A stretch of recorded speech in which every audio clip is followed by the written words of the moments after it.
오늘 원래 오늘 근무를 안 하는 날인데도 저는 오늘 사무실 나가서 평소와 똑같이 일을 했거든요. 가까이 오죠.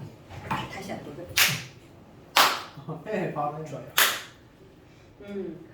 오늘 저는 이제 근무하지 않아도 되는데 오늘 사무실 나가서 이제 일도 하고 나름 많이 좀 바쁘게 보냈어요. 그리고 여기를 와서 한 6시 정도에 도착을 한 것 같아요. 근데 이제 두 분 식사 생각해서 그냥 한 끼라도 정말 맛있는 거 해드리고 싶어서 오늘 여기를 왔다 갔다 많이 그랬단 말이에요. 그러면서 오늘 이제 제가 운전하면서 오늘 생각한 게 있어요. 그 6시 10분에 도착하면서 사업가 마인드와 장사의 마인드가 무엇일까? 저는 이제 운전하면서 오늘 그런 걸 생각을 하고 왔었어요. 장사, 저희 어머니는 저희 오영재를 기르면서 장사를 한 50년 정도 하셨어요. 그래서 저희를 다 키우셨는데 저희 어머니가 돌아가시기 2년 전까지만 해도 우리 어머니는 장사를 하셨는데 그 장사를 어떤 장사를 하셨냐면 시골에 아실지는 모르겠으나 시골에 가면 장독대에 오래된 묵은 된장과 오래 묵은 고추장이 있어요. 그 오래된 거는 잘 안 먹으니까 색깔도 바래고 그러거든요. 그리고 딱딱해 굳어요. 그런 거를 우리 어머니는 빨래 비누가 있어요. 빨래 비누 한 장 내지 2장을 드리면 그 시골의 할머니들은 오래된 장독대 그 된장하고 고추장을 주고 비누하고 된장하고 교환을 해요. 그렇게 시작을 했고 그 다음에 지금이야 김치 냉장고가 있지만 옛날에는 김치 냉장고가 없단 말이에요. 아마 우리 어머니가 식품공장, 김치 식품공장은 우리 어머니가 아마 원조가 아닐까 저는 그렇게 생각을 하는데 옛날에 김치 냉장고 없으니까 항아리에 넣기도 하고 땅을 파서 항아리에 묻기도 하고 이렇게 김장을 했단 말이죠. 그러면 그 김장을 다 먹지 못하고 남으면 우리 어머니는 빨래비누하고 교환하기도 하고 아니면 지금으로 얘기하는 슈퍼타인데 그런 가루비누하고 이제 바꿔서 우리 어머니가 장사를 시작을 하세요. 우리 어머니는 6.25 때 초등학교 1학년밖에 안 다녔기 때문에 우리 어머니는 한글을 모르세요. 한글을 모르시는데도 우리 어머니는 장사하는 부분에 있어서 어려움이 없었어요. 우리 어머니가 한글 아는 거 유일하게 쓸 줄 아는 게 뭐였냐면 우리 막내 남동생 이름이 이영진이에요. 우리 어머니는 비료포대에 오래된 묵은 된장을 모으면 비료포대에 하나, 둘, 3개 정도 되어진다면 거기에 우리 어머니가 이영진이라는 거를 매직으로 씁니다. 그리고 묵은 김치를 우리 어머니가 교환을 해오면 거기에도 비닐로 꽉꽉 묶어야 돼요. 그래서 그 김치국물이 흐르면 안 되기 때문에. 그리고 그 비료포대에다가 이영진이라는 이름을 씁니다. 우리 어머니가 유일하게 아는 거는 한글 이영진. 쓸 줄 아는 건 그거고 그리고 이제 읽는 거는 받침이 없는 한글은 읽을 줄은 아세요. 그렇게 해서 우리 어머니가 장사를 하셨는데 우리 어머니는 한글도 모르니까 당연히 운전면허증이 없었겠죠. 그래서 동네에 트럭 운전기사분이 있으시면 우리 엄마는 그분하고 장사를 같이 합니다.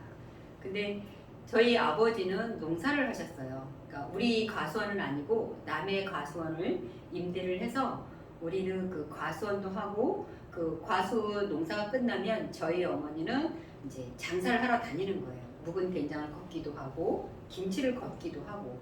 근데 차가 없으니까 동네에 트럭 있는 아저씨랑 같이 동업을 하면 예를 들어서 10만 원이 남았다. 그러면 5만 원을 그 아저씨를 드리고 그래서 2분의 1씩 이렇게 장사를 하시면서 저희 5남매를 다 키우셨어요. 제가 이 얘기 해드리는 건 뭐냐. 저희 어머니가 그런 장사를 하셨으면서도 불구하고 때로는 이런 장사를 합니다. 시골에 가면 도라지가 있어요. 도라지가 밭에 이렇게 심어져 있으면 그게 한 2, 3년 묵으면 그게 조금 비싸요. 그리고 5년 묵으면 더 비싸고. 우리 어머니가 이만한 밭을 통째로 그냥 그거를 사버려요. 그러니까 땅을 사는 게 아니라 도라지를 사는 거예요. 그래서 인부를 얻어서 그 도라지를 캐서 우리 어머니는 그 도라지 푸대, 마대 푸대라고 하나? 그걸 다 담아가지고 경동시장에 와서 팔아요. 그러면 우리 어머니가 한 7시, 8시에 그 경동시장에 오면 밤 한 10시, 11시에 옵니다. 근데 우리 어머니가 오실 때는 어떻게 오는지 아세요? 우리 어머니는 여기에 그 전대라고 하죠. 그 돈주머니를 차고 오세요. 내 장사가 잘 된 날에는 우리 어머니가 대문부터 저 이름을 막 불러요. 여기야 나왔다 그래요. 그러면 이제 우리 어머니가 그 목소리를 딱 들으면 아 우리 엄마가 오늘 장사를 잘했구나 느껴요. 그러면 우리 어머니가 저를 막 불러요. 그리고 문을 탁 닫아요. 그 전대를 탁 풀어가지고 영희 언니 봐봐. 그래서 그 돈을 막 셉니다. 그래서 그 10,000원짜리를 저한테 이렇게 수북이 보여줘요. 그래서 우리 어머니가 엄마가 이거 오늘 버는 거야. 이렇게 얘기를 해서 저는 그거를 보고 자랐습니다. 그렇게 했고 어느 날에는 우리 어머니가 장사가 안 될 때도 있거든요. 그러면 풀이 죽어 있어요. 근데 우리 아버지는 우리 엄마가 장사가 잘 될 때는 기분이 좋으세요. 근데 우리 엄마가 장사가 안 되거나 좀 손해를 보면 우리 아버지는 우리 어머니를 많이 구박을 하셨어요. 이 얘기는 정말 제가 하고 싶지 않은 그 아픈 이야기가 있는데 그건 다음 기회로 하고 그래서 우리 어머니가 이렇게 말씀을 하셨어요. 장사란 때로는 남을 때가 있고 손해볼 때도 있다. 근데 내가 손해볼 때는 내가 잘 됐을 때 손해본 거를 메꾸면 되는 거니까 장사가 안 됐다고 해서 절대 우리 엄마가 그것 때문에 실망하지 말아라. 실망하면 안 돼. 이런 얘기를 했었어요. 근데 저는 그러한 것을 보고 자랐잖아요. 그러면서 나는 그런 걸 보고 자라면서 내 내면에는 나는 우리 엄마가 그때는 장사하는 엄마가 굉장히 싫었어요. 근데 어느 날 보니까 나도 월급쟁이가 아니라 사업을 하고 있었어요. 표현하게 저는 사업을 하고 있었던 거고 우리 엄마는 장사를 하고 있었는데 우리 어머니 장사가 처음에는 된장도 걷고 김치도 걷고 나중에는 밭을 사가지고 밭을 통째로 그 도라지를 사서 그걸 캐서 장사를 하고 이렇게 하셨다 그랬잖아요. 우리 어머니가 여자 장사는 시골에서 굉장히 큰 장사였어요. 그랬는데 우리 어머니가 어느 날 하룻밤에 1,000,000원도 벌어온 적이 있어요. 그 1,000,000원은 어떤 걸 벌어오냐? 참외, 이포에 가면 경기도 여주에 가면 이포라는 마을이 있는데 거기는 참외만 하는 마을이에요. 그러면 참외로 팔고 남으면 파릇파릇한 게 남는 그게 이제 처지는 게 있어요. 우리 어머니는 그걸 사가지고 장아찌를 담가요. 그래서 그걸 장아찌를 담아서 또 경동시장에 팔고 그렇게 했는데 어느 날 우리 어머니가 정말 아주 대박이 났어요. 우리 어머니한테 그건 큰 대박이에요. 근데 그 대박이 뭐냐면 그 참외 절임을 해가지고 팔았는데 그날 우리 어머니가 1,000,000원을 벌어 갖고 오신 거예요. 그러니까 전대에 1,000,000원을 갖고 온 거예요. 거기는 현금 장사거든요. 그러니까 우리 어머니가 할렐루야 찾는 거예요. 1,000,000원을 우리 어머니 시골 할머니가 1,000,000원을 갖고 오니까. 근데 우리 어머니 이 말씀을 하셨어요. 우리 어머니가 한 10년 동안 가까이 그 운전을 하던 동업하는 아저씨가 계셨는데 그 아저씨가 그때는 못 하셨는데 그 우리 엄마랑 3개월 동안 그 같이 동업한 아저씨가 정말 좋은 분이었다고 우리 엄마 얘기해요. 기인이었다. 그 얘기는 뭐냐면 장사를 하다 보니까 나랑 잘 맞는 사람이 있고 나랑 안 맞는 사람이 있더래요. 근데 10년 동안 한 아저씨는 되게 착하고 우리 동네 사는 아저씨고 저도 참 잘하는 아저씨였거든요.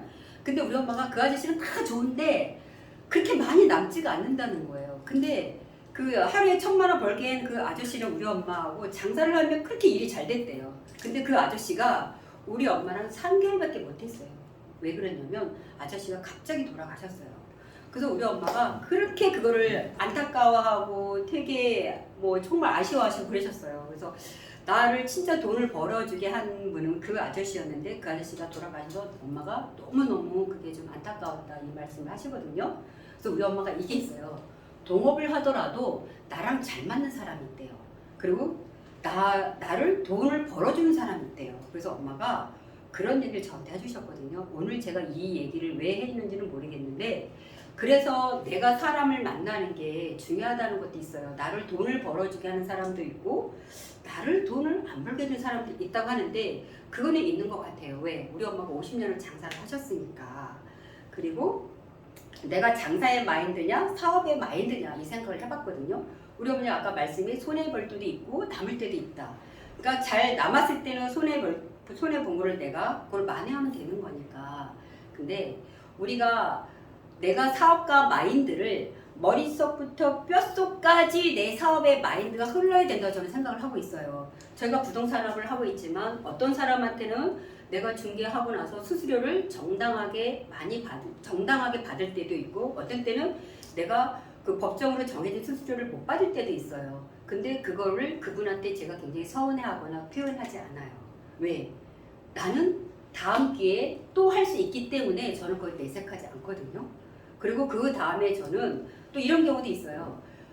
파는 사람은 수고했다 해서 그 수수료를 더 주는 경우도 있어요. 부동산업을 하면. 근데 매수자는 내가 돈을 들여서 지금 어떤 건물을 나한테 샀잖아요. 그리고 수수료를 줬단 말이에요. 근데 정해진 법정 수수료보다 더 많이 주는 경우는 매수자는 극히 드물어요. 근데 저는 그분들한테 정말 그분들이 원하는 물건 해드리고 그분들한테 최상의 물건 해드리고 그분한테 어떤 내가 서비스를 했든 그분들이 원하는 거를 내가 다 맞춰줬기 때문에 그분이 때로는 저한테 더 주기도 하거든요. 근데 제가 그걸 봤을 때 이런 생각을 하고 있는 거예요. 그래, 내가 다른 분한테는 수수료를 내가 덜 받을 경우도 있으나 내가 다른 분들은 내가 얘기하지 않았음에도 불구하고 더 주는 경우도 있어요. 근데 내가 그때 어떻게 일을 했나 이렇게 생각을 해보면 내가 한 사람의 고객을 대할 때 저는 장사꾼으로 한다고 생각하지 않아요. 그리고 그들한테 나는 폴도 인사하지 않아요. 인사해도 절대 그렇지 않아요. 제가 만나면 100억 부자도 만나고 1000억대 부자도 만나고 2000억 부자도 만나봤거든요. 저 그들한테 절대 폴도 인사하지 않아요. 그러고 싶지 않아요. 왜? 그분과 저는 1대1이에요. 저도 제 사업장에서 내가 대표라는 마인드를 갖고 있고 그분은 그 사업장에서 대표라는 마인드를 갖고 있기 때문에 저 절대 그분들한테 폴도 인사하지 않아요. 왜? 나 스스로 그렇지 않다고 생각해요. 내가 당신한테 정말 좋은 물건을 당신한테 소개하는 거고 나는 당신을 돈을 벌어주는 역할을 하는 사람이기 때문에 나는 당신하고 나하고는 대등하다 이런 생각을 갖고 있거든요. 그래서 제가 그분들한테 당당하게 할 수 있는 것 같아요. 그래서 저는 내가 어떤 일을 할 때 당당하게 내가 작은 사업을 하든 큰 규모의 사업을 하든 내가 사업가 마인드를 가지고 하면 좋을 것 같다고 저는 생각을 합니다. 참여해버렸네.